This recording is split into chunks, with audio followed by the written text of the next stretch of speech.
43% one વિસ્તાર ધરાવતા નર્મદા જિલ્લામાં કોઈ મોટા ઉદ્યોગો ન હોવાના કારણે જિલ્લાના 80% લોકો ખેતી પર નિર્ભર છે। ત્યારે નર્મદા જિલ્લાના ખેડૂતોને કમોસમી વરસાદના પગલે કપાસ, કેળ અને તુવરને મોટા પાયે ઊભા તૈયાર પાકોને મોટા પાયે નુકસાન થયું છે। નર્મદા જિલ્લામાં ચાલુ વર્ષે 124% વરસાદ વરસ્યો ત્યારે આ વરસાદને કારણે ખેડૂતોને મોટા પાયે નુકસાન થયું અને આજે ખેડૂતોના ખેતરોની જમીનો ધોવાતા ખેડૂતો પાયમાલ થયા અને વરસાદ અટકતા ફરી વાવણી કરી પાક તૈયાર થયો ત્યારે શિયાળામાં ઠંડી પડવાની જગ્યાએ કમોસમી વરસાદ પડતા ખેડૂતોને મોટું નુકસાન કર્યું છે। આજે જિલ્લામાં કપાસની ખેતી ખેડૂતોએ મોટા પ્રમાણમાં કરી છે, સાથે કેળ અને તુવરની ખેતી મોટા પ્રમાણમાં કરવામાં આવે છે। જે કમોસમી વરસાદે કેળ અને તુવર કપાસના ઊભા પાકને નુકસાન થયું। કપાસનો પાક તૈયાર થયો અને કમોસમી વરસાદને કારણે કપાસના છોડ પર ભીની ગયા। આજે નાંદોદ તાલુકાના રૂડ ગામે 700 એકર જમીનમાં કપાસની વાવણી કરેલ ખેડૂત હવે પાયમાલ થયો છે। કપાસ ખેતરમાંથી કાઢવાનો વારો આવ્યો છે। ખેડૂતને આશા હતી કે આ વખતે કપાસના સારા ભાવ મળશે તો આખું વર્ષ જીવન સારું જશે, પરંતુ ખેડૂત કુદરત સામે લાચાર બન્યો। આમ જોવા જઈએ તો નર્મદા જિલ્લામાં 15,000 એકરમાં કપાસની વાવણી, 13,000 એકરમાં કેળની વાવણી કરવામાં આવી છે, સાથે 5,000 એકરમાં તુવરની વાવણી થઈ છે અને ભર શિયાળે કમોસમી વરસાદ અને વાવાઝોડા સાથે આવતા કપાસની ખેતી બગડી ગઈ ત્યારે હવે ખેડૂતો લાચાર બની સરકાર પાસે સહાયની માંગ કરી રહ્યા છે। મારી લગભગ 20 એકર કપાસ છે, 7 એકર તુવર છે, બાકી થોડું થોડું શેર કેરો છે।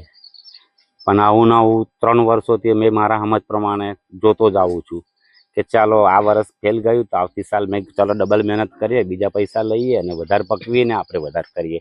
પાછું માવઠું આવે, વાવાઝોડું આવે એટલે હાલત થઈ જાય। પછી પાછા ઉઠી પડીએ કે ચાલો કંઈ કરીએ, પાછું એવું કરીને કમ તેમ કરીને પાછી ઊભી કરીએ। ત્રીજું વર્ષ આવ્યું, આ તમારી રૂબરૂ તમે જોયું, આવીને આવી હાલત।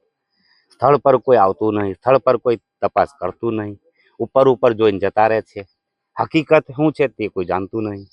એટલે આ સરકારને એવું આ જ રીતે તો ખેડૂત જાય તો સરકાર કહે છે ખેડૂતને આગળ કરવો।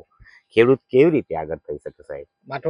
માવઠાથી કયા કયા પાકોને કેટલું નુકસાન થયું? વધારે પડતો આજે કપાસ ને તુવર, આ બેને ફૂલ અત્યારે, બાકી કઠોળ છે, મકાઈ છે, એવું નાના નાના પાકો એટલે એ ઓછા છે। એટલે આપણે સમજીએ કે ચાલો અસલ વસ્તુ આ છે, જે ખેતી વાળો મેન કપાસ, ખર્ચા વાળો જોઈએ તો કપાસ, એમાં ખર્ચો બહુ થાય। ખાતર, બિયારણ, દવા, ખાતર મેં તમે જોયું છે મીડિયા વાળા તો લાઈનોમાં ઉભા રહેલા છે, પોતાના ઘરના રોટલા લઈને લાઈનમાં ઉભા રહીએ ત્યારે ખાતર મળતું હતું। તોય છતાં સરકારને કહીએ કે હવે સ્થળ પર આવે, ગામ સેવક આવે, અધિકારી આવે, રૂબરૂ જોવે, બધાને કે હકીકત છે તો એ પ્રમાણે સારી વ્યવસ્થા કરે અને સારું વળતર આપે।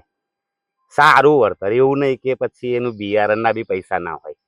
કમસે કમ ખાતર, બિયારણ, દવા ત્રણનું વળતર મળી જાય તો ખેડૂત ખુશ રહે। કઈ ને ખેતી તો છે જ, પાછા ખેડીશું, પાછા કરીશું, પણ કમસે કમ ઊભો તો રહે, હપું તો હોય તો ના રહે, એટલી અમારી આશા છે સરકાર પાસે।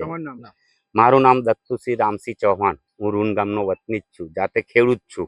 નાંદોદ તાલુકાના રૂંડ ગામે હાલ મારી પાસે 14 એકરમાં કપાસનું વાવેતર છે અને સંપૂર્ણ ગામમાં લગભગ 80% એટલે કે 500 થી 700 એકર જમીનમાં કપાસનું વાવેતર છે। એ તમામને કમોસમી વરસાદ પડવાને કારણે તમામને નુકસાન થવા પામેલ છે। જે કપાસ કંઈ જ કામનો છે નહીં। અમારે અત્યારે ડીઝલ, ખાતર, દવા, પાણી સંપૂર્ણ મોંઘું હોવાને કારણે, મજૂર મોંઘા હોવાને કારણે આ કપાસ લઈ શકીએ એમ છે નહીં। અને આ કપાસ કદાચ ઘરે પણ લઈ જશું તો કોઈ વેપારી આને અડે નહીં, કેમ કે આ બિલકુલ આની ગુણવત્તા ખલાસ થઈ ગઈ છે। ગત સમયમાં અમારે કેળોના પાકમાં પણ ભાવમાં બહુ મુશ્કેલી વેઠી છે કે જે 80 થી 60 રૂપિયાના ભાવે તમામ ખેતી આપવામાં પામ્યા હતા, અને અત્યારે જે કેળ છે એને પણ અત્યારે પાન પીળા પડી ગયા છે। એટલે આ કમોસમી માવઠાથી બહુ જ નુકસાન થયું છે રૂંડના ખેડૂતોને। અને જેથી કરીને સરકાર પાસે જો જાતે ગામ સેવક સાહેબશ્રી આવે, સ્થળ પર નિરીક્ષણ કરે અને જાતે અહીંયા નિરીક્ષણ કર્યા બાદ જે ખેડૂતને યોગ્ય વળતર આપવાની યોગ્ય હોય, સરકારશ્રી પાસે અમારી માંગ છે। Happy Diwali everyone. એક્ઝિક્યુટિવ કાર્સમાં તમારું સ્વાગત છે। આજે અમારી પાસે આવી છે બ્રાન્ડ ન્યૂ કિયા સેલ્ટોસ, જેની ઉપર અમારે કરવાનું છે પીપીએફ, પેઇન્ટ પ્રોટેક્શન ફિલ્મ કહેવાય છે। પ્રિઝમેક્સ કંપનીનું પીપીએફ કરીશું આની પર। 190 માઇક્રોન્સનું છે, મેડ ઇન જર્મન પ્રોડક્ટ છે અને one of the best paint protection treatment છે।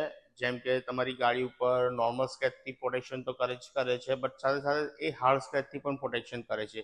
જેમ કે કોઈ તમારી કારની ઉપર કીથી યા સ્ટોનથી કોઈ સ્ક્રેચ કરી દે છે તો એ તમારા ઓરિજિનલ પેઇન્ટને ડેમેજ નથી થવા દેતું।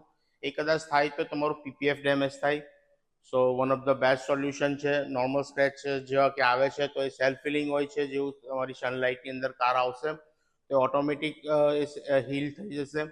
સો બેઝિકલી જોવા જઈશું તો આ one of the best paint protection treatment છે for dark shade car and light shade car માટે.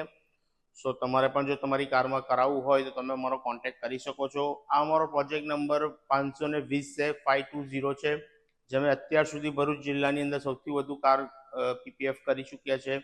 10 વર્ષનો અનુભવ છે, તો તમે ફીલ ફ્રી અમારો કોન્ટેક્ટ કરી શકો છો. Executive car spa. Thank you.